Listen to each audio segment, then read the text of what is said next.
50 വയസ്സ് കഴിഞ്ഞവർ തന്നെ ഉണ്ടാവുമോ എന്ന് പേടിക്കേണ്ടിയിരിക്കുന്നു. പുതിയ കാലത്തിൻ്റെ പോക്ക് അങ്ങനെയാണ്. ആ വാക്ക് ഞാൻ ഒരിക്കൽ കൂടി ആവർത്തിക്കുകയാണ്. ഒരു 15 വർഷം കഴിഞ്ഞാൽ, നിങ്ങൾ അങ്ങനെ തന്നെ ഓർമ്മിക്കണം, ഒരു 15 വർഷം കഴിഞ്ഞാൽ ഇത്തരം ആദരിക്കൽ ചടങ്ങ് വെക്കണമെങ്കിൽ ഒരു 70 വയസ്സുള്ള ആളെങ്കിലും വേണ്ടേ? അങ്ങനെയുള്ള ആൾ പോയിട്ട് ഒരു 55 വയസ്സുള്ള ആളുകൾ ജീവിച്ചിരിക്കാൻ കഴിവുള്ളവരാണോ അല്ലേ എന്നുള്ളത് ഗൗരവത്തോടെ ആലോചിക്കണം. നേരത്തെ 60 വയസ്സിന് ശേഷം വരുന്ന ചില രോഗങ്ങൾ ഇപ്പോൾ 40 വയസ്സിന് ശേഷം വരുന്നു.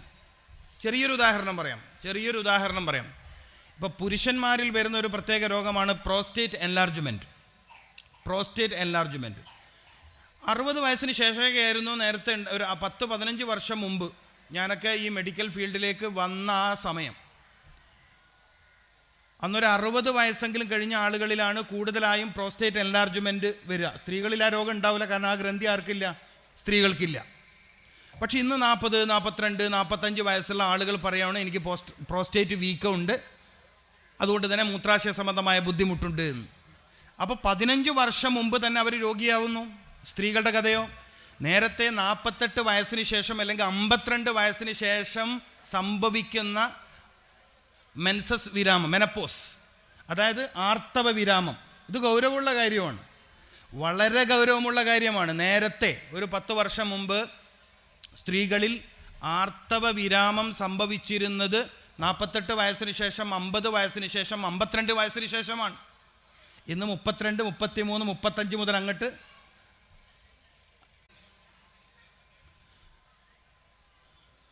നിങ്ങൾ വളരെ ഗൗരവത്തോടെ ഒരല്പനേരം എന്നെ കേൾക്കണം. കാരണം വളരെ സീരിയസ് ആയൊരു വിഷയമാണ് പറയുന്നത്. കുടുംബത്തിൻ്റെ, സമൂഹത്തിൻ്റെ, ഒരു നാടിൻ്റെ സാമ്പത്തിക ശേഷി തകർത്ത് കളയുന്നതാണ് മാരക രോഗങ്ങൾ. ഇതൊരു കുടുംബസംഗമമാണ്.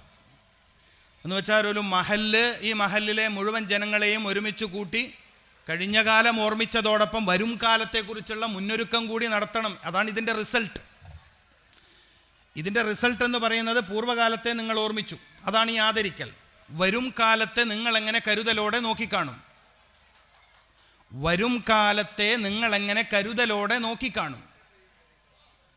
മനുഷ്യൻ ഇവിടെ നിലനിൽക്കുമ്പോഴാണ് പുരോഗതിക്ക് പ്രസക്തി. മനുഷ്യൻ നിലനിൽക്കില്ലെങ്കിൽ പുരോഗതിയുടെ പ്രസക്തി എന്താണ്?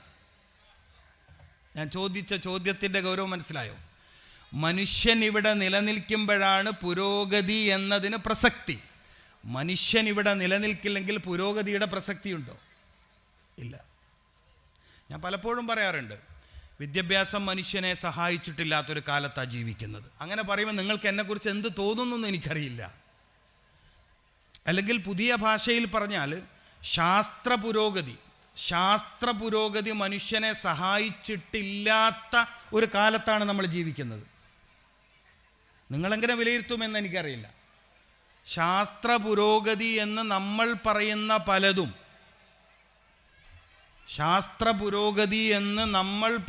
പലതും, മനുഷ്യനെ സഹായിച്ചിട്ടില്ലാത്തൊരു കാലത്താണ് നമ്മൾ ജീവിക്കുന്നത് എന്നാണ് എൻ്റെ ഭാഷ്യം, എൻ്റെ അഭിപ്രായം, എൻ്റെ അനുഭവം.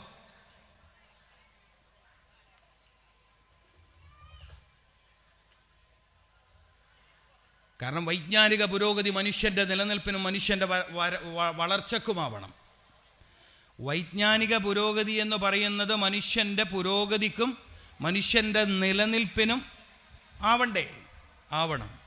പക്ഷെ അങ്ങനെ അല്ലാത്തൊരു കാലഘട്ടത്തിലാണ് നമ്മൾ ജീവിക്കുന്നത്. അതിലേറ്റവും ഗുരുതരമായ പ്രശ്നം നിലനിൽക്കുന്നത് നമ്മുടെയൊക്കെ ശരീരത്തിൻ്റെയും മനസ്സിൻ്റെയും ആരോഗ്യ തകർച്ചയാണ്. അതുകൊണ്ടാണ് ഞാൻ വീണ്ടും വീണ്ടും ഈ സംഘാടകരെ അഭിനന്ദിക്കുന്നത്. ഇത്തരം നല്ലൊരു ദിവസത്തിൽ ഈ കാലഘട്ടത്തിന് ഏറ്റവും ആവശ്യമുള്ള ഗൗരവമുള്ള ഒരു വിഷയം ചർച്ച ചെയ്യാൻ നിങ്ങൾ ആദ്യത്തെ ഒരു സമയം തന്നെ മാറ്റിവെച്ചു എന്നത് വളരെ സന്തോഷം നൽകുന്നു.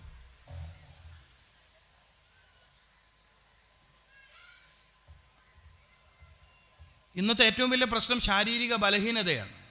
ഒരു വിഷയം അങ്ങനെ തുടങ്ങാം. ശാരീരിക ബലഹീനത. എല്ലാവരും ബലഹീനരാണ്.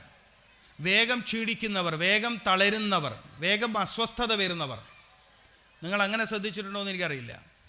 വേഗം ക്ഷീണിക്കുന്നവർ, വേഗം തളരുന്നവർ, വേഗം അസ്വസ്ഥത പ്രകടിപ്പിക്കുന്നവർ, ഇത് ഇന്നത്തെ കാലഘട്ടത്തിൻ്റെ വലിയ പ്രശ്നമാണ്.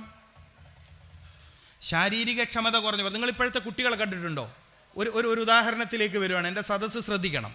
നിങ്ങൾ ഇപ്പോഴത്തെ കുട്ടികളെ കണ്ടിട്ടുണ്ടോ? ഇപ്പം ജനിച്ച ഉടനെ കുട്ടികൾ മാസത്തിൽ ഡോക്ടേഴ്സിൻ്റെ പരിചരണ കാലത്തെ നിങ്ങൾ പഴി പറയരുത്. പക്ഷെ നിങ്ങളിൽ ചിന്തിക്കാൻ കഴിവുള്ളവർ, അല്ലെങ്കിൽ ഞാൻ അത്യാവശ്യം വിദ്യാഭ്യാസം ഉള്ളവനാണ് എന്ന് കരുതുന്നവർ, അങ്ങനെ കരുതുന്ന ആൾ ഈ കൂട്ടത്തിൽ ഉണ്ടാവുമല്ലോ, അവരോടാണ് എൻ്റെ ചോദ്യം. നവജാത ശിശുക്കളിൽ, കുഞ്ഞുങ്ങളിൽ 2 വയസ്സുവരെയുള്ള കാലഘട്ടത്തിൽ രോഗം വളരെ വ്യാപകമാണ്. ഇക്കണ്ട സംവിധാനങ്ങളൊക്കെ ഉണ്ട്. ഒരു 25 വർഷം മുമ്പ് ഇത്രയും കുട്ടികളുടെ ഡോക്ടർ സ്പെഷ്യലിസ്റ്റ് ഉണ്ടായിരുന്നോ? ഇല്ലല്ലോ. ഇത്ര സംവിധാനമുണ്ട്, ഇത്ര സൗകര്യമുണ്ടോ? അലക്കാൻ വേണ്ടി അല്ലേ, ഡ്രസ്സ് വാഷ് ചെയ്യാൻ പോയതിൻ്റെ ഇടയിൽ വേദന വന്ന് വീട്ടിൻ്റെ ഉള്ളിൽ പായൽ കിടന്ന് പ്രസവിച്ച് എത്ര സ്ത്രീകൾ ഉണ്ടാവണം ഈ സദസ്സിൽ? ഒരുപക്ഷെ ആദരിക്കപ്പെട്ടവരുടെ കൂട്ടത്തിൽ ഒരുപക്ഷെ ഉണ്ടാവൂലേ? ചില ഉമ്മമാർ പറയുന്ന കഥ കേട്ടിട്ടില്ലേ? നെല്ല് കുത്തിക്കൊണ്ടിരിക്കെ എന്ന് പറഞ്ഞാൽ ഞങ്ങളുടെ നാട്ടിലെ ഭാഷയാണ്. ഇവിടെ നെല്ല് കുത്താറുണ്ടോ എന്ന് എനിക്കറിയില്ലല്ലോ. നെല്ല് കുത്തുക എന്ന് പറഞ്ഞാൽ ഉണ്ടല്ലേ? സത്യത്തിൽ ഇന്നത്തെ ദിവസം പഴയ ആളുകൾ പഴയ ജീവിതമൊക്കെ പറഞ്ഞു കൊടുക്കണം പുതിയ തലമുറക്ക്. അതുകൂടി ആകുമ്പോൾ ഈ സെഷൻ എന്ത് രസം ഉണ്ടാവും എന്നറിയാം. പുറത്തുനിന്ന് ആൾ വന്ന് കുറേ പ്രസംഗിക്കുന്നതിന് പകരം പഴയ കാലത്തെ ചായപ്പീടിയ, ഇന്നിപ്പോൾ അത് പുതുമയോടുകൂടി വരികയാണ്. പഴയ കാലത്തെ മുറുക്കാൻ കട, ഇങ്ങനെ എന്തെല്ലാം പുതിയ പുതിയ രസകരമായ കാര്യങ്ങൾ ഈ പഴയ തലമുറക്ക് നമ്മോട് പറയാനുണ്ടാവും. ഞാൻ പറഞ്ഞു വന്നത്, ഗർഭകാലഘട്ടത്തിൻ്റെ തുടക്കം മുതൽ എല്ലാവിധ പരിചരണവും കിട്ടുന്ന ഒരു സ്ത്രീ പ്രസവിച്ച കുട്ടിയുടെ ആദ്യത്തെ 2-3 വർഷത്തെ അനുഭവം എന്ന് പറയുന്നത് അയാൾ എപ്പോഴും ഹോസ്പിറ്റലൈസ്ഡാണ്. ഒരു 70%-ലേറെയെങ്കിലും അങ്ങനെയാണ്. 70%-ലേറെയെങ്കിലും അങ്ങനെയാണ്. നിങ്ങൾക്ക് എന്താ തോന്നുന്നത്? അതൊക്കെ അങ്ങനെ തന്നെ അല്ലേന്നാ? അങ്ങനെ ആയിരുന്നുവെങ്കിൽ നിങ്ങളുടെ ബാല്യകാലത്ത് എന്തുകൊണ്ടാണ് ഇത്തരം രോഗങ്ങളില്ലാതിരുന്നത്? നിങ്ങളുടെ ബാല്യകാലത്ത്, നിങ്ങളുടെ യൗവനകാലത്ത്, അല്ലെങ്കിൽ ഒരു 20 വർഷം മുന്നേ എന്തുകൊണ്ട് ഇത്ര വ്യാപകമായി രോഗങ്ങൾ നമുക്കെല്ലാവർക്കും? ചെറുപ്പക്കാരൊക്കെ ആശുപത്രിയിലാണ്. മുമ്പ് യൗവനം എന്നൊക്കെ പറഞ്ഞ കരുത്തിൻ്റെ പ്രായമല്ലേ? യൗവനം എന്നൊക്കെ പറഞ്ഞ ഉശിരിൻ്റെ, ഉണർവിൻ്റെ, ഉന്മേഷത്തിൻ്റെ, ശക്തിയുടെ പ്രായമല്ലേ? നിങ്ങൾ ഹോസ്പിറ്റലുകളിൽ പോയി നോക്ക്. കേരളത്തിൽ കിഡ്നി ഫെയിലിയറായി ഡയാലിസിന് വിധേയമാകുന്ന 90% ആളുകളും ചെറുപ്പക്കാരല്ലേ? ആണോ അല്ലേ? ഈ നാട് വളരെ ഗൗരവത്തോടെ ചർച്ച ചെയ്യേണ്ട ഒരു കാര്യമാണ്. കിഡ്നി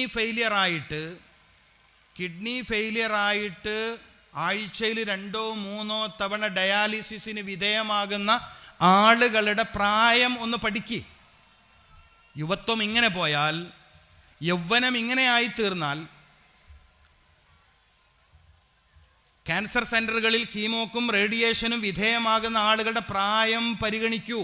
ഒരു നാടിൻ്റെ യുവത്വം മാരക രോഗത്തിൻ്റെ പിടിയിലായാൽ,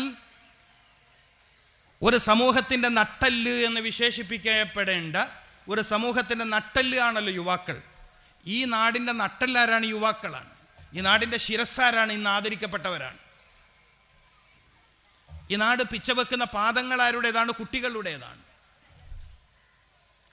അപ്പോൾ ഈ നാടിൻ്റെ നട്ടെല്ല് എന്ന് വിശേഷിക്കപ്പെടുന്ന ചെറുപ്പക്കാർ കിഡ്നി ഫെയിലിയർ ആവുക, ലിവർ സിറോസിസ് വരിക, അതുപോലെയുള്ള ഹെപ്പറ്റൈറ്റിസ് രോഗങ്ങൾ വരിക, അതുപോലെ ക്യാൻസർ രോഗങ്ങൾ വരിക, അങ്ങനെ ഹോസ്പിറ്റലൈസ്ഡ് ആവുക എന്ന് പറയുന്നൊരു അതിദാരുണമായ അവസ്ഥയെ അവഗണിച്ച് ഇനിയും മുന്നോട്ട് പോവാൻ ശ്രമിച്ചാൽ, ഒരു പുതിയ ജീവിത സംവിധാനം മഹല്ല് കേന്ദ്രീകരിച്ചുകൊണ്ട് നമ്മൾ ആവിഷ്കരിച്ചിട്ടില്ലെങ്കിൽ, മനുഷ്യന് മാരകമായ രോഗത്തിലേക്ക് നയിക്കുന്ന വസ്തുതകൾ എന്തൊക്കെയെന്നറിഞ്ഞ് ഞങ്ങളുടെ കുടുംബത്തിൽ ഇത്തരം കാര്യങ്ങൾ ഉണ്ടാവില്ലെന്നൊരു തീരുമാനമെടുപ്പിക്കാൻ കൂടി ഈ സംഗമത്തിന്, ഈ കൂട്ടായ്മക്ക് കഴിഞ്ഞാൽ, അല്ലെങ്കിൽ അതിന് ശേഷമുള്ള ഗൗരവമേറിയ ചർച്ചകൾക്ക് കഴിഞ്ഞാൽ, നിശ്ചയം ഈ നാട് നന്മയിലേക്ക് തിരിച്ചു പോകും. അള്ളാഹു തൗഫീക്ക് ചെയ്യട്ടെ.